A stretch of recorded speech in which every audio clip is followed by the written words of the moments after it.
मेरे पास कोई ऐसी खबर नहीं है मुस्तनद जिसमें मैं ये कह सकूं इमरान खान साहब घर जा रहे हैं या अस्पताल जा रहे हैं। एक ग्रुप कहता है कि नहीं जी करो फिर इस्लामाबाद पे चढ़ाई कर दो और जितने मरते मरने दो। दूसरा कहता है कि जी नहीं पूरा पुल बंद करना है, कराची, लाहौर, इस्लामाबाद, पेशावर, कोयटा। वो कहते नहीं शहर नहीं बंद करो, शाहराएं बंद करो। माशी तौर के ऊपर जब तक इस हुकूमत के घुटने नहीं टेक पाएंगे ये जाएंगे। इमरान खान साहब ना तो शोहरत के ख्वाह हैं ना इक़्तिदार के ख्वाह हैं, इसे इक़्तिदार देख चुके हैं। शोहरत अल्हम्दुलिल्लाह उनकी सियासत से आने से पहले थी। अभी भी इस वक्त वो मकबूलियत के ऊपर जितने पहुंचे हुए पाकिस्तान का तारीख में कोई लीडर कभी इतना मकबूल नहीं हुआ। मैं फाउंडिंग मेंबर हूँ। मेरे नज़दीक इनको जब तक तकलीफ नहीं पहुंचेगी हुकूमत को, ये इमरान खान को बाहर नहीं आने देगी।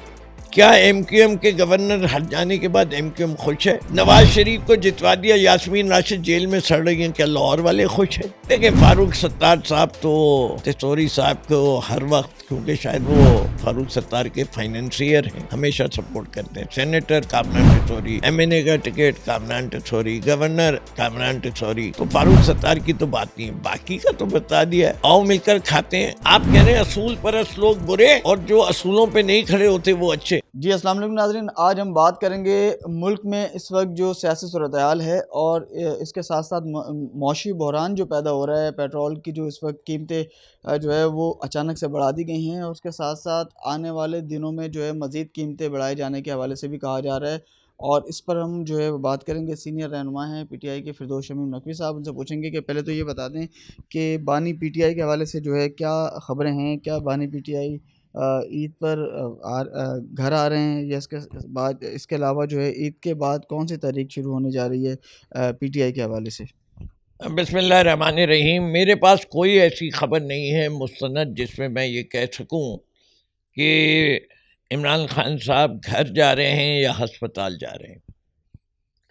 अस्पताल जाने की तो लिंक्ड है। 12 तारीख को कोर्ट ने जो ऑर्डर दिया था उसके बाद के जी मेडिकल बोर्ड एक सजेशन देगा। तो मेडिकल बोर्ड क्या सजेशन देगा नहीं देगा ये तो पहले वाला ही मेडिकल बोर्ड है। अभी तक इस बात का इदराक नहीं कर पा रहे कि फ़िक्र इस बात की नहीं है कि खान साहब की आँख ख़राब हुई, लेकिन उसकी ख़राब होने की वजूहात के लिए कंप्लीट मेडिकल चेकअप यानी CT scan, PET scan, blood works, all specialist seeing him. After all वो 75 साल की उम्र के हैं।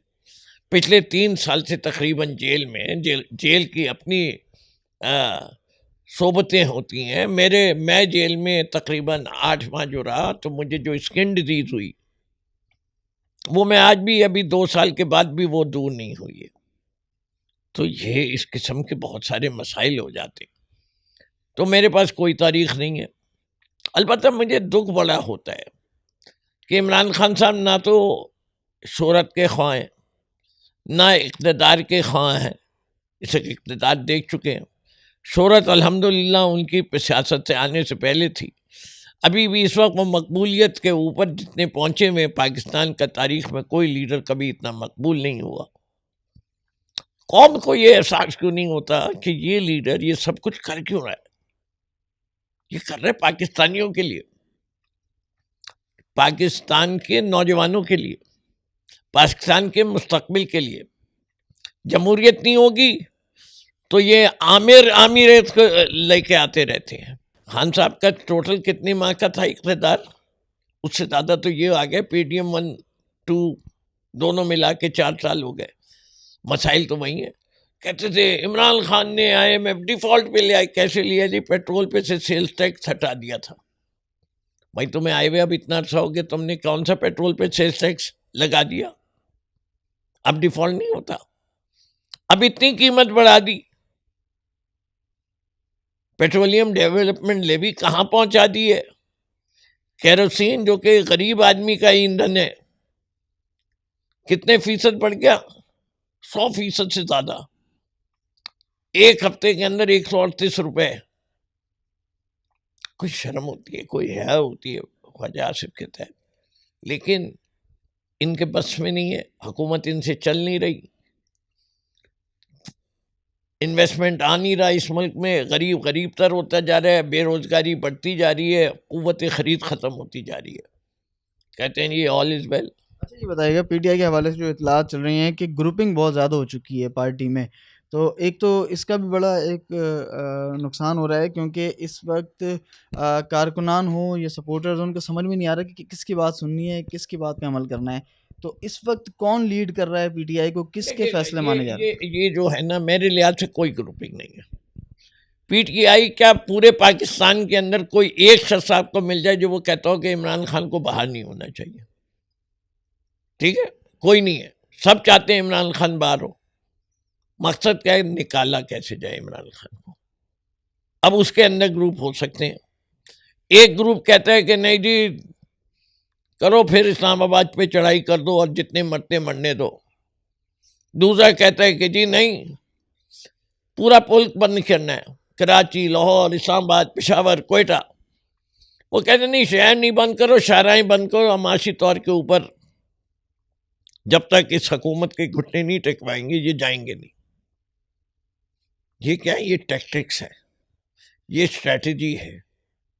मुझसे आप पूछें, मैं फाउंडिंग मेंबर हूं, मेरे नज़दीक इनको जब तक तकलीफ नहीं पहुंचेगी हुकूमत को, ये इमरान खान को बाहर नहीं आने देंगे।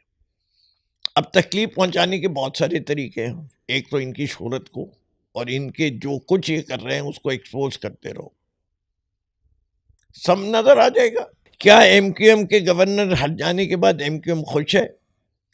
एमक्यूएम को जो चौथे नंबर की पार्टी थी उसको जितवा दिया कराची के अवाम खुश है। नवाज शरीफ को जितवा दिया, यास्मीन राशिद जेल में सड़ रही हैं, क्या लाहौर वाले खुश हैं?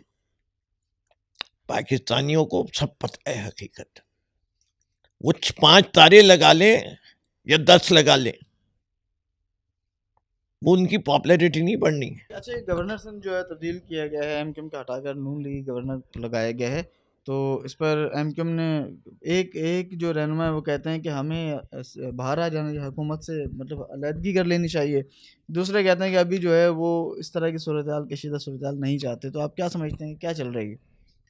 देखिए, फारूक सत्तार साहब तो तिजोरी साहब को हर वक्त, क्योंकि शायद वो फारूक सत्तार के फाइनेंशियर हैं, हमेशा सपोर्ट करते हैं। सेनेटर फारूक सत्तार, वो कामरान तिजोरी, एमएनए का टिकट कामरान तिजोरी, गवर्नर कामरान तिजोरी। तो फारूक सत्तार की तो बात नहीं है, बाकी का तो बता दिया है। आओ मिलकर खाते हैं। अब उन्हें जब बिठाया गया है तो वो खाते हैं। उन्हें पता है वो हकीकी तौर पे तो चौथे नंबर पे आए थे हर सीट पे। उनका कोई ज़मीर है? बेज़मीर है, इस लिहाज से शर्म भी नहीं आती इन लोगों को। तो ये तो इररेलेवेंट है। और मैं हैरान हूँ पाकिस्तान की अदलिया पे और पाक जर्नलों पे। जो कुछ निहाल हाशमी साहब ने कहा है वो मेरे ख्याल से 9 मई से ज़्यादा कर चुके हैं, जिसका चार्ज हम पे लगता है। हम तो उसको भी डिनाई करते हैं, उन्हीं ने तो सारे मीडिया पे अवेलेबल है। क्या कुछ नहीं कहा जजों को? क्या ऐसे शख्स को आपको गवर्नर बनाना भी चाहिए? क्या मिसाल आप कायम कर रहे हैं कि अभी आपने मिसाल कायम की कि जो कुछ भी किसी ने किया हो 9 मई को, अगर वो कह दे कि आई एम सॉरी या मैं माफ़ी मांगने को तैयार हूँ, या वो पीटीआई छोड़ दे, उसके सारे गुनाह माफ़। ये है आपका इंसाफ? ऐसे इंसाफ के लिहाज से दुनिया में कौन कहेगा कि पाकिस्तान में जुडिशरी फ्री, इंसाफ मिलता है लोगों को? आप कह रहे हैं असूल परस्त लोग बुरे और जो असूलों पे नहीं खड़े होते वो अच्छे। जो चोरी करे और आपसे हाथ मिलाए उसको दोबारा इक़्तिदार दे दो, और जो सीधे रास्ते पे चलने की कोशिश करे और आपसे हाथ मिलाने को नहीं तैयार, उसको पाबंद सलासिल कर दो। अच्छा, बताइएगा, अभी गवर्नर सिंह की तब्दीली जो हुई है उसके बाद जो है डॉक्टर खालिद मकबूल सिद्दीकी और जरदारी साहब की मुलाकात भी हुई है, मोहसिन नकवी साहब भी जो है मौजूद थे। तो क्या चल रहा है, कोई सियासी तब्दीलियाँ होने जा रही हैं? नहीं, कुछ नौकरियां मिल जाएंगी एमक्यूएम को, कुछ पैसे और मिल जाएंगे। उनके जाते क्यों हो? तुम कमाने आए हो, बताओ अपनी कीमत बताओ और कितने पैसे दें तुम्हें, तो उसकी लेन देन हो रही होगी। जरदारी साहब आपको पता है मास्टर ट्रेडर है, सबको पैसे के बलबूते पे वो कहते हैं सियासत है ही इसका, पैसे कमाओ, पैसे लगाओ और पैसे कमाओ फिर उसके बाद। अच्छा, इस वक्त जो सूरत हाल है, मौशी बहरान है, बेरोज़गारी, गुर्बत बढ़ती जा रही है, और ये कहाँ सुना आपने? उस वक्त ये कहीं नहीं है, जी ये तो बिल्कुल है ही नहीं पाकिस्तान में, बिल्कुल। और ये इस तो है ही नहीं भाईजान। आप किसी और पाकिस्तान का जिक्र कर रहे हैं, जरा हुकूमत के पाकिस्तान में तो ये नहीं है। मज़ीद कीमतें बढ़ा दी गई हैं पेट्रोल की, उसके बाद जो है लोग और परेशान हो गए हैं। ईद का मौका है, लोग इस वक्त जो है काफ़ी परेशान हैं, लेकिन नहीं है कोई परेशान जमात बोलने को निकलने को तैयार नहीं है। क्या कहेंगे इस पे? भाईजान। टीएलपी के साथ क्या किया, उससे पहले पीटीआई के साथ क्या किया। अभी 8 फरवरी को पीटीआई ने तो लोगों को घर में रहने की बात की है। इस सूबे सिंध में जहां इतनी फाशिज्म नहीं है जो पंजाब में है, 400 वर्कर्स को अरेस्ट कर लिया था। पहले अरेस्ट किया, फिर एमपीओ लगाया। यहाँ राइट टू प्रोटेस्ट है, यहाँ कोई फंडामेंटल राइट्स हैं।